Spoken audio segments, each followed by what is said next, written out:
Joy to the earth, the light returns, and sunlight fills the sky.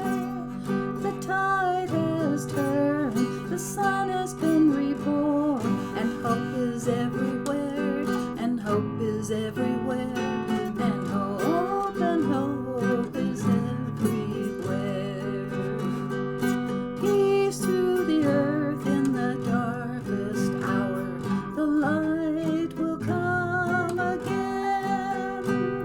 Sing praises to the mother, sing praises to the son, and love is there for all, and love is there for all, and love is there for all. Praise to the fire, this glorious morn, praise earth and water and air, the living anchor to light the darkened lives. In you we are reborn, in you we are reborn, in you we are reborn.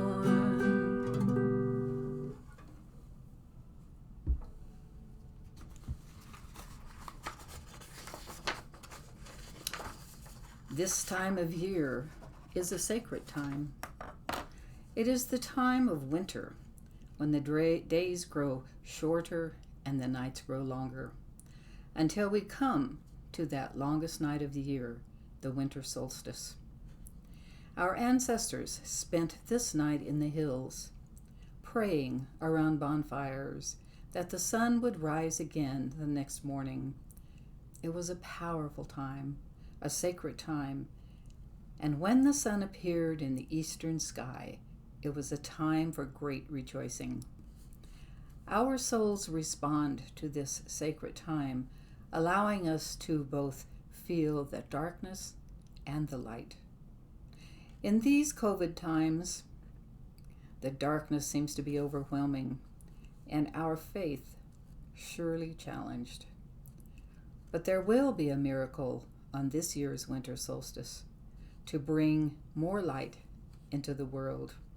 On December 21st, Jupiter and Saturn, the two largest planets in our solar system, will come together in conjunction. Some astronomers say that this could have been the phenomena our ancient ancestors saw as the Christmas star. This may not happen. This has happened for only a few times during the history of mankind, every 800 years. So be sure to step outside on December 21st to see this miracle. This is also the Advent season, the 4 weeks before Christmas, the time of anticipation of the light to be reborn within us.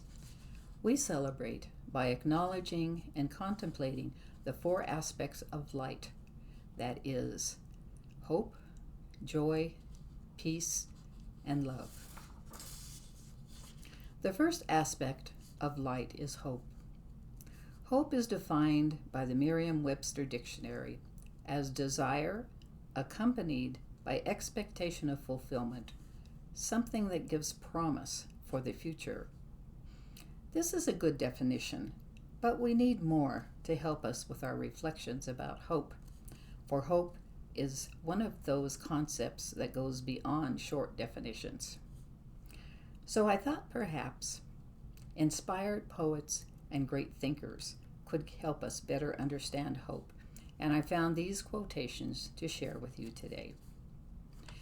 Emily Dickinson said, "Hope is the thing with feathers that perches in the soul and sings the tune without words that never stops at all."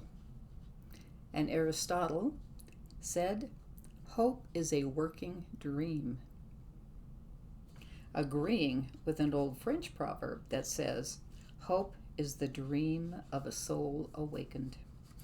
And Erich Fromm says, "To hope means to be ready at every moment for that which is not yet born, and yet not become desperate if there is no birth in this lifetime." Hope then is to be ready and awake to rebirthing the light within. Hope is conscious expectation. Hope seems to be an indefinable something that we all need and use but cannot fully explain. Herman Melville said, "Hope is the struggle of the soul, breaking loose from what is perishable and attesting her eternity." Cyrus Bartle gives us a more spiritual definition, and he said, "Hope is the parent of faith. Without expectation, we cannot break loose from what holds us back and embracing our true faith." Hope is both a noun and a verb, a thing and an action. Looking at hope as an active force, another quote says, "Hope is not a dream, but a way of making dreams become reality." As William Sloane Coffin says, "Hope arouses as nothing else can arouse. It's a passion for the possible." Or as Anne Lapp describes it, hope doesn't come from calculating whether the good news is winning over the bad. It's simply a choice to take action. Hope is the power that gives us the push to step out and try. Hope arouses our passion to take action. I believe that hope is a gift from our soul. It is always there, even when we say things are hopeless. No matter how hard we try and believe that we have given up hope, it rises up in us again, sometimes as a tiny spark, but often as a bright flood of light. Hope is an incredible gift. We always have hope, and we can't live without it. I like this quote. "Man can live about 40 days without food, about 3 days without water, about 8 minutes without air, but only for 1 second without hope." Emil Brunner said, "What oxygen is to the lungs, such is hope to the meaning of life." Without hope, our life would indeed have no meaning. Thomas Carlyle said, "Man is, properly speaking, based upon hope. He has no other possession but hope. This world of his is emphatically the place of hope." And that is so true.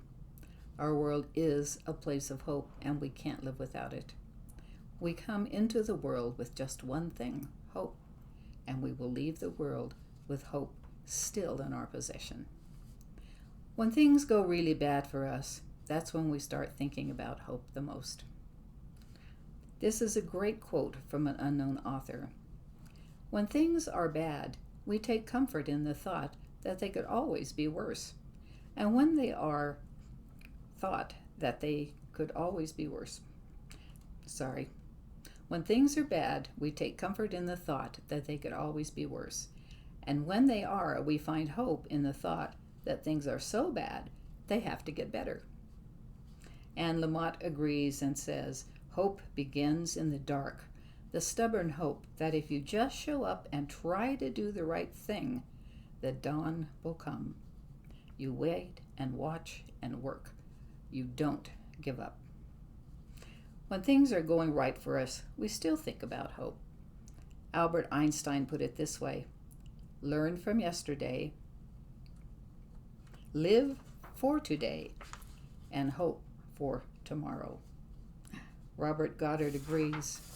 He says, "It's difficult to say what is impossible, for the dream of yesterday is the hope of today and the reality of tomorrow."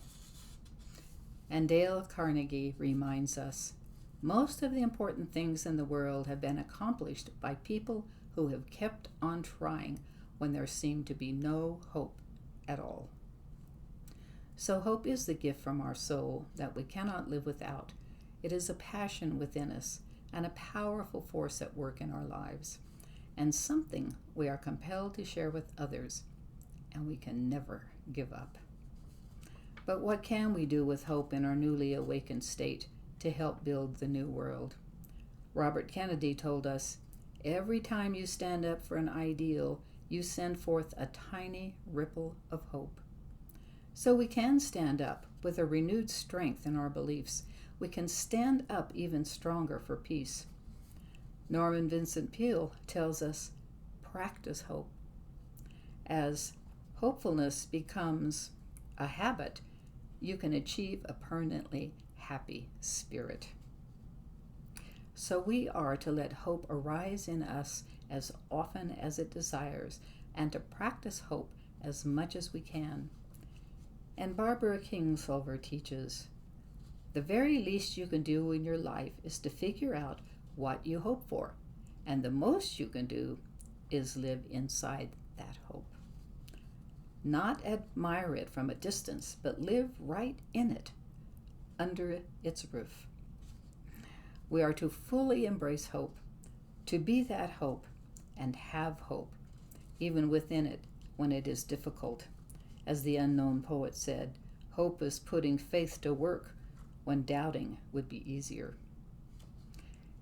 By living in hope and by being hope, we can find true happiness. Alan Chalmers explains, the grand essentials of happiness are something to do, something to love, and something to hope for. As we enter into this season of rebirth, of awakening to the light in a new and deeper way, let us fully embrace hope, the gift of our soul.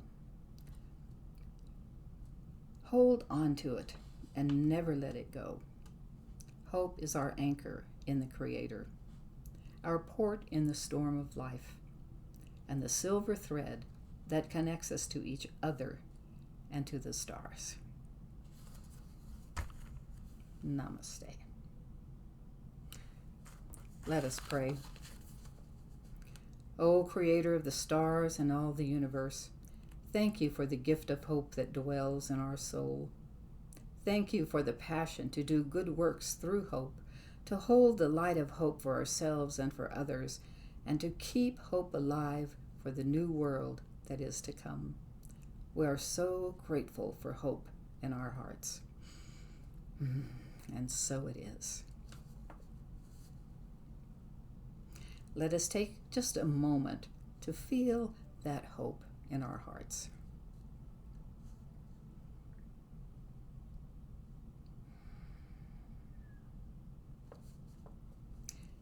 We end this inspirational time with the prayer from unity.